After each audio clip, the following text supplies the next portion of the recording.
টাঙ্গাইলে এইচএসসি পরীক্ষায় নকল সরবরাহকালে ছাত্রদল নেতা আটক।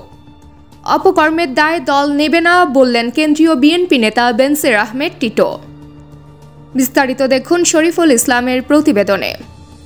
টাঙ্গাইলের কালীহাতিতে এইচএসসি পরীক্ষার সময় নকল সরবরাহ করতে গিয়ে কলেজ শাখা ছাত্রদল সভাপতি মোহাম্মদ মৃদুল হাসানকে হাতে নাতে আটক করেছে ভ্রাম্যমাণ আদালত। মঙ্গলবার বেলা 11:50 কালীহাতি উপজেলার শাহজাহান সিরাজ কলেজ কেন্দ্রের ইংরেজি প্রথম পত্র পরীক্ষাকালে এ ঘটনা ঘটে। আটক মৃদুল হাসান উপজেলার সাতুটিয়া গ্রামের মৃত আজহার আলীর ছেলে এবং শাহজাহান সিরাজ কলেজের ডিগ্রি 2য় বর্ষের শিক্ষার্থী। জানা গেছে, মৃদুল দীর্ঘদিন ধরে বিএনপির ছাত্র সংগঠনের পদ পদবি ব্যবহার করে পরীক্ষা কেন্দ্রে প্রশ্নপত্র উত্তর সরবরাহ করে আসছিলেন। এবারের এইচএসসি পরীক্ষায়ও তার এমন অপকর্ম চলছিল। বিষয়টি নজরে আসলে কালীহাতি উপজেলার সহকারী কমিশনার ও ভ্রাম্যমাণ আদালতের নির্বাহী ম্যাজিস্ট্রেট সিফাত বিন সাদেক অভিযানে নেমে তাকে নকল সহ আটক করেন।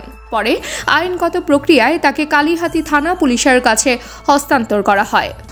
ঘটনার পর স্থানীয় রাজনীতিতে তীব্র প্রতিক্রিয়া সৃষ্টি হয়।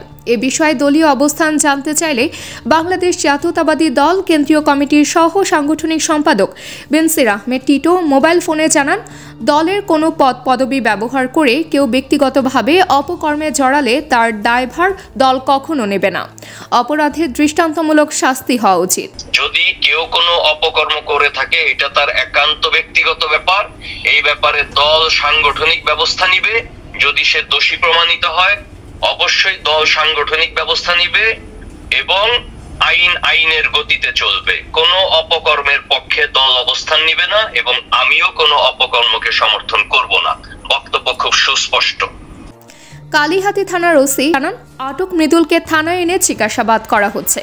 তার বিরুদ্ধে আইন অনুযায়ী প্রয়োজনীয় ব্যবস্থা গ্রহণ করা হবে। এই ঘটনায় পরীক্ষার্থী, অভিভাবক ও সাধারণ মানুষের মধ্যে চাঞ্চল্যের সৃষ্টি হয়েছে। একই সাথে শিক্ষা ব্যবস্থার স্বচ্ছতা রক্ষায় প্রশাসনের এমন পদক্ষেপকে স্বাগত জানাচ্ছেন স্থানীয় সচেতন মহল।